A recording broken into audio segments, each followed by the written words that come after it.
Yo, what is up, guys? So today I'm going to be revisiting something that I've already had a stab at in the past, and that is how to make grunge songs. My last attempt was a few years ago, and that video still gets a bunch of views today, and there's a lot of comments that I still get telling me how much it sucks. And I agree. It sucks. My skills back then weren't where they are now, obviously, and looking back, I'm not really happy with the results of that video. So today, I'm going to be trying to do a better job at showing you how to make grunge songs. But before we get into that, I do want to mention that the best way to support the channel is by checking out my online shop, where you can get drum loops, sample packs, presets, and other things to help you make your music. So with that out of the way, let's look at how to make grunge songs. So first, let's take a look at some of the characteristics and prominent figures of grunge. So grunge was massively popular during the alternative rock revolution in the early to mid 90s. And it's known for its aggressive, loud, and distorted sound that takes heavy influence from punk and metal music. Bands like Pearl Jam, Nirvana, and my personal favorites of the scene, Alice in Chains, define the genre with their loud, authoritative sound and distinct vocal textures. Now let's move on to the track, which was somewhat inspired by Alice in Chains' Dirt album. So for the guitars, you can really go with anything, but I prefer to use a humbucker for that heavy sound. So I'm going to be using my SG in the bridge position. Something I got criticized for in the last video was my lack of layers, so I've definitely tried to rectify that here.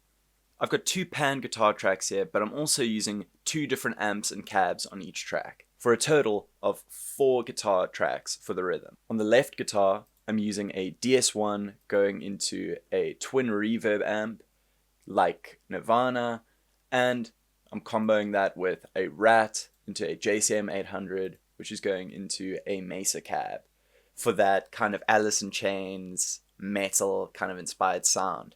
And on the other guitar track, it's a twin reverb and a JCM 800 again, except I'm using a different DS1. These all combine to create one super thick blanket of sound for the rhythm tracks. As for structure, grunge songs are usually pretty simple. I've written a verse section, a chorus section, and an alternative version of the verse section that goes before the second repetition to make it stand out more. So here's what I played. I do also want to mention that I'm in drop D tuning for this, so let me show you what I played.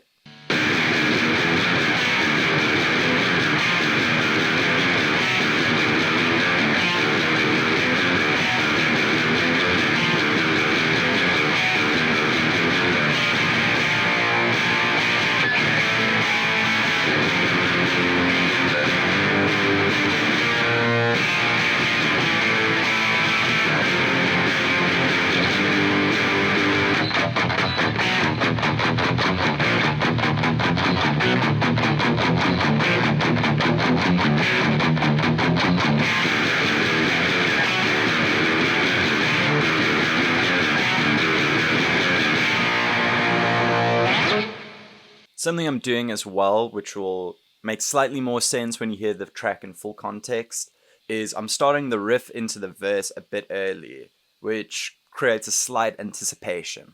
Next, I recorded a lead guitar track using a DS1, a wah pedal, and a phaser into a JCM 800, with a bit of additional reverb to taste. Now, let me show you my best Jerry Cantrell impression.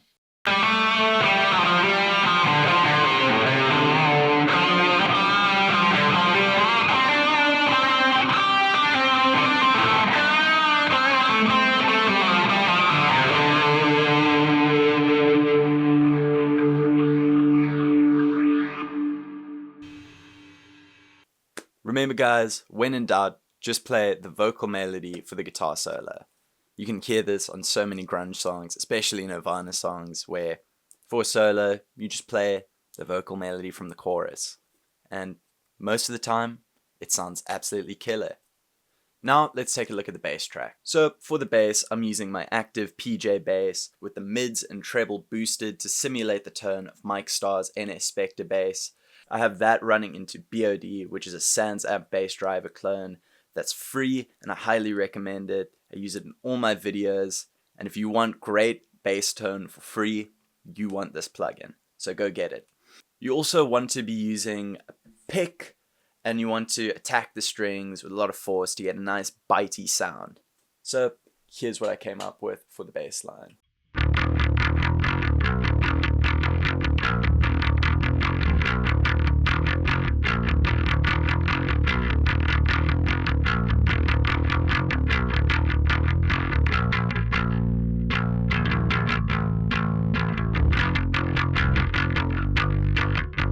Next we have the drums. I programmed them using Superior Drummer, and I made this nice groove that kind of accents the rhythm of the guitars and the bass, and again, very much inspired by Alice in Chains drumming. Here's what I played.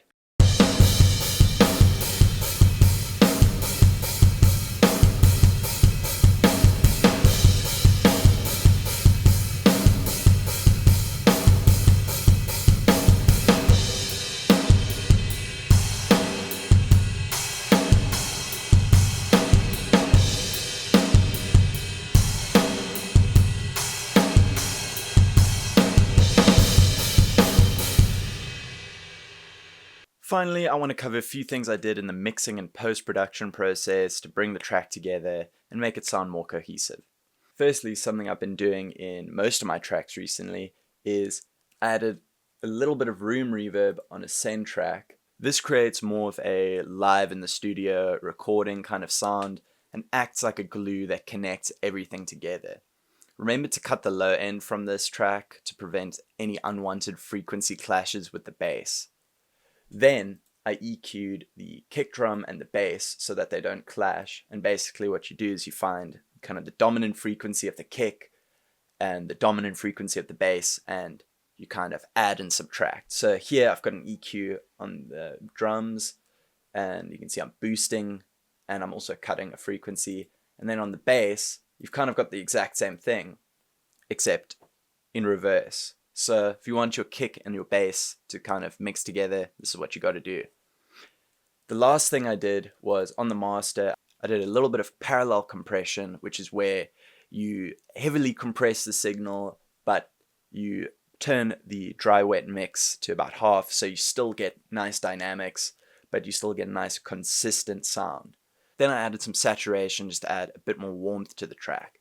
Alright guys, so I hope you've learned something from this, and I hope you think I've done a better job than the last time. If you liked the video, please leave a like. If you really liked it, please consider subscribing. And if you want to support the channel, please check out my online shop. There'll be a lot more stuff on there soon. So without further ado, here's the final track.